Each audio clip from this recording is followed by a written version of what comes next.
시청자 여러분 안녕하십니까? 티브로드 경기 뉴스입니다. 고 서건호 소방관이 순직한 안성 물류창고 화재 현장에 위험물질이 다량 보관돼 있었던 것으로 드러났습니다. 경기도는 물류창고에 위험물질을 무허가로 보관하고 있었던 것으로 보고 도내 물류창고들에 대한 전수조사를 예고했습니다. 박일국 기자입니다. 안성 물류창고 화재 현장에 다량의 위험물질이 보관 중이었던 것으로 드러났습니다. 경기도는 관계자의 증언과 관련 서류 등을 검토한 결과 오류 위험물질 38톤이 보관 중이었던 것으로 확인했습니다. 주로 플라스틱을 부풀릴 때 사용하는 물질로 특수한 설비 내에서 보관하고 유통 과정에 반드시 신고하도록 규정하고 있습니다. 오류 위험물은 다른 물질을 갖다 하는데 첨가를 해서 반응이 잘 되도록 하는 그런 첨가제 역할을 갖다 하는데 사용되고 있고요. 해당 물질이 충격이나 마찰에 민감하게 반응하고 대기 온도가 40도가 넘으면 폭발 우려가 있는 점을 감안해 자연 발화 가능성에도 무게를 두고 있습니다. 경기도는 불이 난 창고 이외에서도 프로판디올 등 위험 물질을 보관하고 있었던 것으로 확인하고 도내 물류 창고들을 대상으로 위험 물질 보관 여부를 조사할 계획이라고 밝혔습니다. 경기도는 도내 물류 창고에 대한 엄정한 단속을 실시하는 등 재발 방지 대책을 추진하여 유사 사고 방지에 만전을 기하겠습니다. 경기도는 정확한 화재 원인과 물류 창고에 위험 물질을 보관하게 된 경위 등을 조사하기 위해 경찰과 협력하고 물류 창고 불법 운영과 관련해선 별도로 입건해 검찰에 송치할 방침입니다. 티브로드 뉴스 박일국입니다. 인천에 있는 중부지방해양경찰청을 유치하기 위한 지자체들의 경쟁이 뜨겁습니다. 평택시도 부지 4곳을 검토하며 유치 전에 가세했습니다. 이창호 기자입니다. 평택시가 인천에 있는 중부지방해양경찰청 유치전에 뛰어들었습니다. 세종시에 있는 해양경찰청 본부에 청사를 내준 중부지방해양경찰청이 다른 지역으로 이전을 검토하고 있기 때문입니다.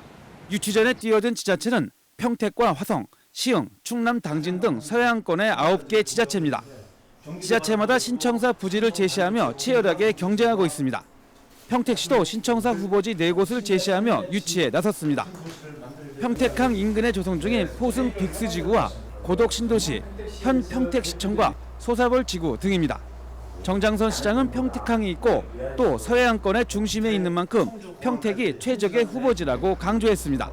평택에 이제 저기 평택항이 있잖아요. 평택항이 있고 또 여기도 이안대도 여기 있고 그래서 그 유관 관련 기관들도 여기 있고 해서 여기가 제일 좋은 자리가 아닌가 이런 생각이 들고 뭐 지리적으로도 저희가 중간에 있는 데다가 저희 평택이 무슨 안보적 측면에서 말씀드릴게요. 여기가 이제 평택이 전부 다 한미연합선까지 미군 부대가 다 내려가 있고. 중부지방해양경찰청은 지난달 전문기관에 적정한 신청사를 찾기 위한 용역을 의뢰한 상태입니다. 9개 지자체가 제시한 후보지별로 장단점과 접근성, 편의성 등을 비교하기 위해서입니다. 신청사 부지는 연말쯤 결정될 예정이며 오는 2022년 착공해 2023년 준공할 예정입니다. 용역 결과는 객관적이고 공정하게 해서 누가 봐도 설득력 있고 이해할 수 있도록 그렇게 진행하도록 하겠습니다. 중부지방해양경찰청에는 현재 200여 명의 경찰관이 근무하고 있으며 평택과 인천 등 4곳의 해양경찰서와 서해 5도 특별경비단을 담당하고 있습니다. 티브로드 뉴스 이창호입니다. 민선 7기 난개발과의 전쟁을 선포한 용인시가 조사특위를 구성해 지난 1년 동안 난개발 사례를 집중 분석했습니다. 문제점과 개선 방안을 담은 백서를 발간하고 시민들을 대상으로 설명회를 열었습니다. 박희분 기자가 보도합니다. 물류창고를 짓기 위해 등산로를 포함한 산 절반이 통째로 밀렸습니다. 산 꼭대기까지 전원주택이 들어서는 공사 현장은 계단식으로 숲이 파헤쳐졌고 높이 13m 옹벽 위에는 수십 채의 단독주택이 다닥다닥 붙어 있습니다. 용인시 곳곳에서 드러난 난개발 실태의 민낯입니다. 이미 배가 이렇게 굴러져 있습니다. 옹벽이 뒤로 밀려나오고 있습니다. 만약에 지진 한번 일어나면 여기서 어마어마한 재난의 현장이 될 수밖에 없다는 것이죠. 지난해 용인시가 출범한 난개발조사특별위원회는 이 같은 난개발 실태를 지적하고 대안을 담은 백서를 발간했습니다. 난개발 백서를 지자체 차원에서 제작한 건 용인시가 전국 처음입니다. 백서에는 도시계획과 개발행위 허가, 산업단지, 각종 위원회 심의 등과 관련해 난개발 탈피를 위한 대안이 담겼습니다. 특히 난개발에 따른 산지 훼손에 대한 대책 마련이 시급하다고 지적했습니다. 또 표고와 경사도, 산지 능선부 보호, 단독주택 쪼개기 개발 등 각종 제도의 개선점도 제안했습니다. 용인시의 아픔을 고백한 거잖아요. 굉장히 큰 척발을 내딛기 때문에 이것을 가지고 하나하나 치유해 간다면 지금보다는 다른 좀 더 건강한 도시가 되지 않을까라고 생각합니다. 용인시는 특위가 백서를 통해 제안한 내용을 성장관리 방안과 각종 개발행위 매뉴얼에 적용시키는 행정 절차가 진행 중이라고 밝혔습니다. 시는 도시계획조례 개정안을 입법 예고해 경사도 기준을 2015년 이전 수준으로 환원하고 쪼개기 개발을 막기 위한 기준을 신설했습니다. 유일하게 우리의 목표는 뭐냐? 정말 친환경 생태 도시를 만드는 것이 우리의 목표다. 그 목표를 향해서 우리가 모두가 힘을 합쳐주실 것을 당부 말씀을 올립니다. 난개발조사특위는 이날 백서 설명회를 끝으로 1년 동안의 공식 활동을 마무리했습니다. 용인시는 다음 달 규제개혁위원회 심의와 시의회 의결을 거쳐 관련 개정안을 확정할 예정입니다. 티브로드 뉴스 박희붕입니다.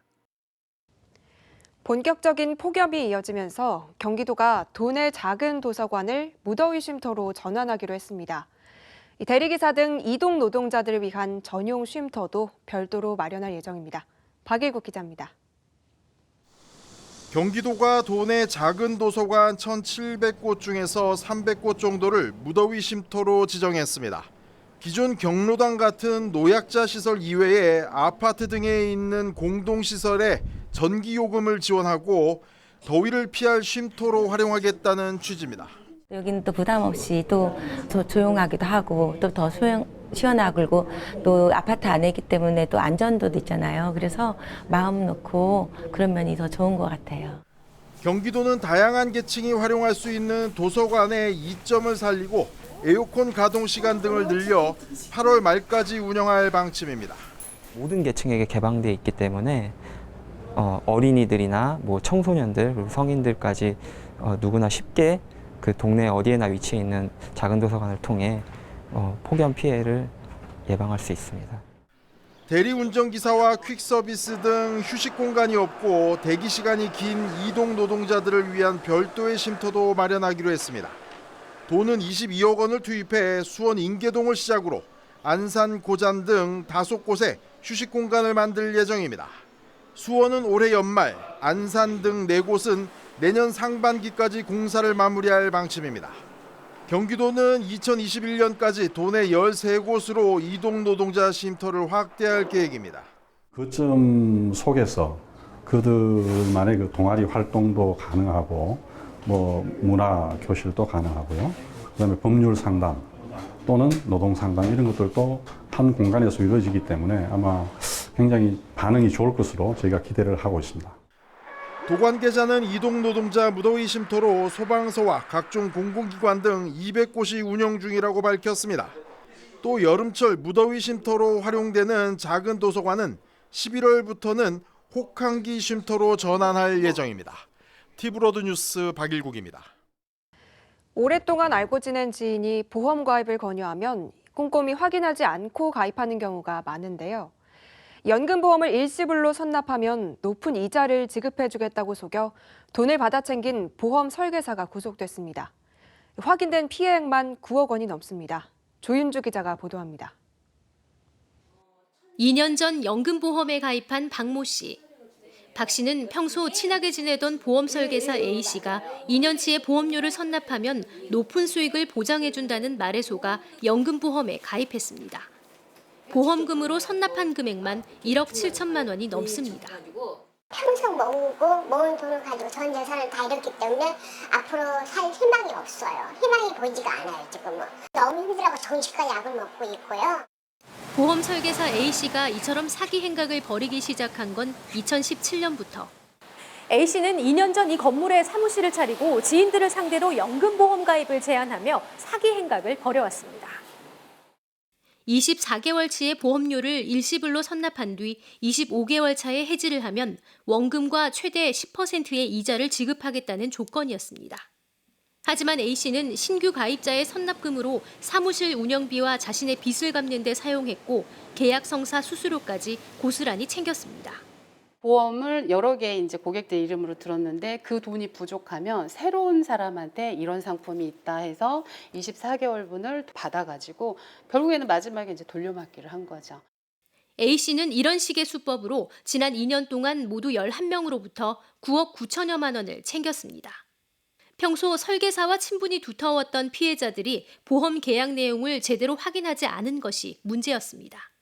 생각이 좋아하시고 또 워낙에 그 전에 편하고 원장하고 교회에 다니시고 뭐 반주하시고 그러니까 믿을 수밖에 없는 상황이에요. 모든 사람들이 다들 그래요. 믿을 수밖에 없었다. 근데 전문가들은 보험 가입 시 사전에 꼼꼼히 따져보고 신중히 결정해야 한다고 강조합니다. 특히 고수익을 미끼로 보험 설계사가 직접 돈을 요구할 경우 사기가 아닌지 의심해 봐야 합니다.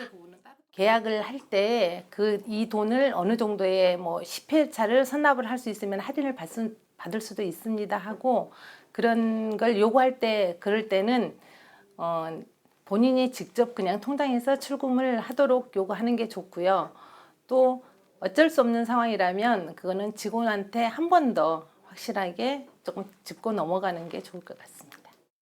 현재 피의자 A씨는 구속돼 재판을 받고 있는 상황. 부동산 사기에 이어 보험 사기까지 선량한 시민들을 상대로 한 사기 사건이 안산에서 잇따라 발생한 만큼 각별한 주의가 필요합니다. TV로드 뉴스 조윤주입니다. 연일 폭염에 이어 일사병 등 온열 환자가 늘고 있습니다. 경기도가 올해 공식 집계한 온열 환자는 235명으로 각종 작업장이나 운동장에서 탈진한 경우가 122명으로 절반에 달하고 길거리나 논밭에서 발병한 경우도 각각 20여 명에 달하는 것으로 나타났습니다. 가축 피해도 늘어 8개 농가에서 7,900여 마리가 폐사한 것으로 집계됐습니다. 경기도는 건설 현장의 작업 시간을 조정하고 노숙자 거주 지역 등의 순찰 활동을 늘릴 방침입니다. 안성시는 일본의 수출 규제 확대에 따라 지원책 마련을 위한 비상대책반을 구성하고 가동에 들어갔습니다. 시는 비상대책반을 통해 반도체 관련 기업체에 대한 상시 모니터링을 하고 상공회의소와 산업관리공단 등과 더불어 금융지원 등 종합적인 연계 지원에 들어갑니다. 운전자금과 융자금은 3억 원까지 지원하고 담보 능력이 부족할 경우 특례 보증을 추천해 진행할 계획입니다.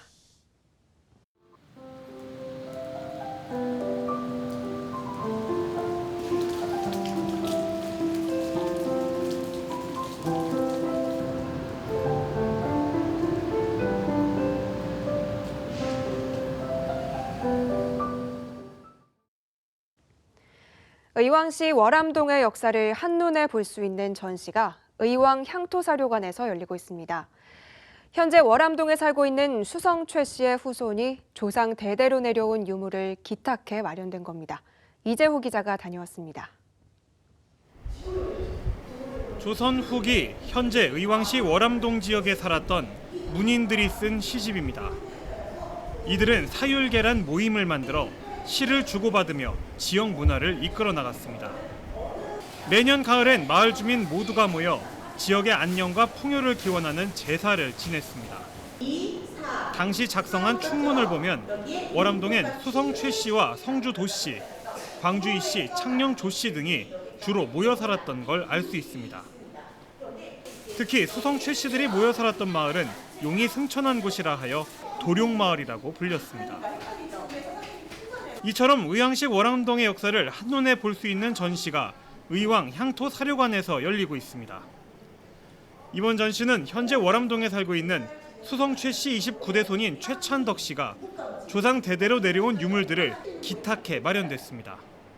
월암동 도룡마을에 대대로 거주하고 계시는 수성채 씨 문중에 최찬덕님께서 이번에 이 활동에 적극 동참해 주셔가지고 유물 400여 점을 기탁해 주셨습니다. 그래서 그 유물을 연구하고 조사하는 과정에서 시민들에게도 선보이면 좋겠다는 생각에 이번 전시를 준비하게 되었습니다. 의왕 향토 사료관은 여름방학을 맞아 초등학생을 대상으로 해설 프로그램도 운영하고 있습니다.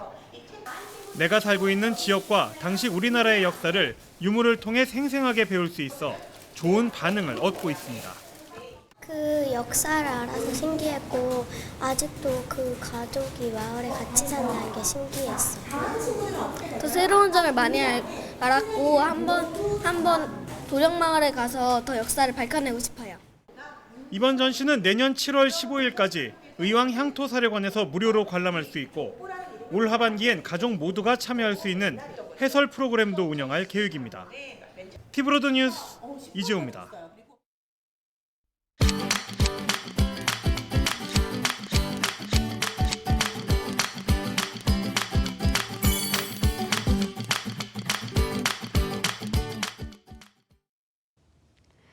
경기 지역 학교들의 특별한 수업을 소개하는 시간입니다.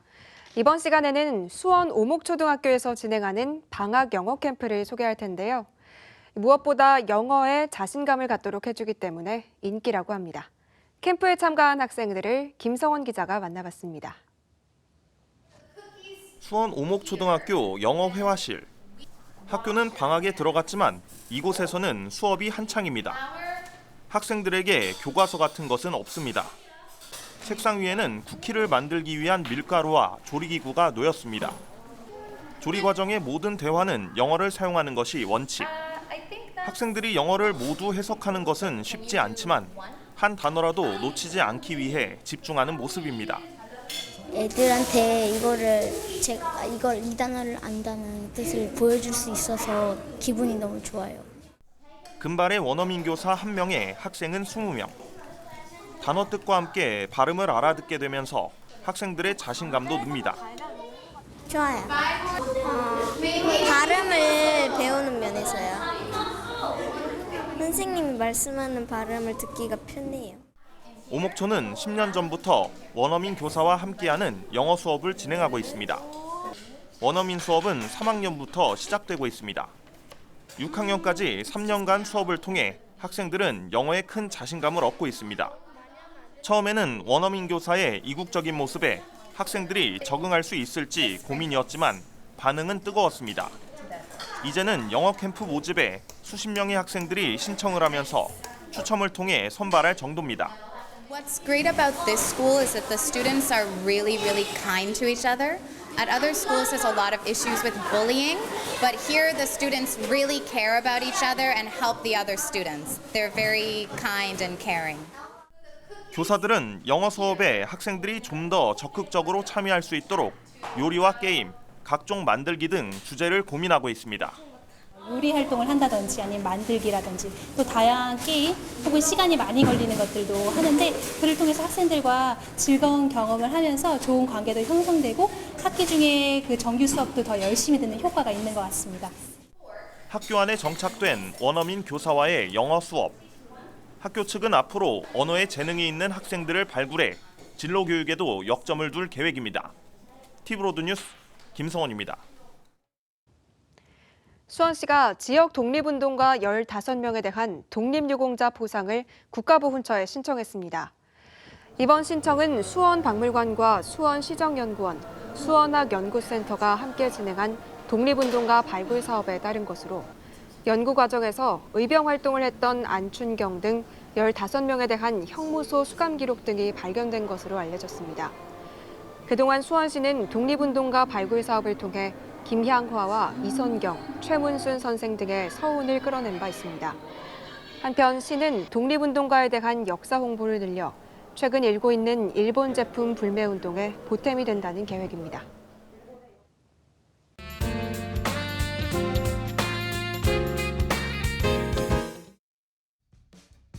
살다 보면 별것 아니지만 몰라서 겪는 불편한 일들이 많은데요. 이러한 일상생활의 불편함과 궁금증을 해결해 줄 수 있는 꿀 같은 정보. 어떤 것들이 있는지 한번 알아볼까요? 아침에 일어나 하면 건강에 좋은 행동. 물 마시기. 아침에 일어나 공복 상태의 물을 마시는 것은 건강한 세포를 남기고 유해한 독소를 제거할 수 있으며 혈액순환 및 신진대사가 활발해지고 소화기를 자극하여 아침 식사를 더욱 잘 소화해내도록 돕습니다. 스트레칭. 아침 시간에 스트레칭을 하는 것은 건강 관리를 위한 중요한 습관입니다. 자는 동안 근육이 뭉치거나 노폐물이 쌓일 수 있기 때문에 스트레칭을 통해 근육을 풀어주고 노폐물의 배출을 도울 수 있습니다. 아침 식사. 식이섬유가 많이 포함되어 있는 음식을 아침으로 섭취하면 포만감을 충분하게 느낄 수 있어 점심시간 전까지 배고픔을 덜 느낄 수 있는데요. 불필요한 간식 섭취나 폭식, 과식 등을 예방할 수 있어 건강 관리에 도움이 됩니다. 창문 열기. 아침에 일어나 환한 빛을 쐬는 것도 중요합니다. 창문을 열거나 주변을 환하게 만들면 잠이 깨는 호르몬을 촉진해 개운하게 몸이 깨어나기 때문입니다. 일어난 뒤 좋아하는 음악을 틀어놓는 것도 기분을 좋게 하고 정신을 맑게 해주는 효과가 있습니다. 간단하고 쉬운 아침 습관으로 전날의 피로함도 날려버리고 상쾌한 아침과 내 몸의 건강 꾸준히 지켜나가 보아요. 다음은 지역 소식입니다.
이상으로 티브로드 경기 뉴스를 마칩니다. 시청해주신 여러분 고맙습니다.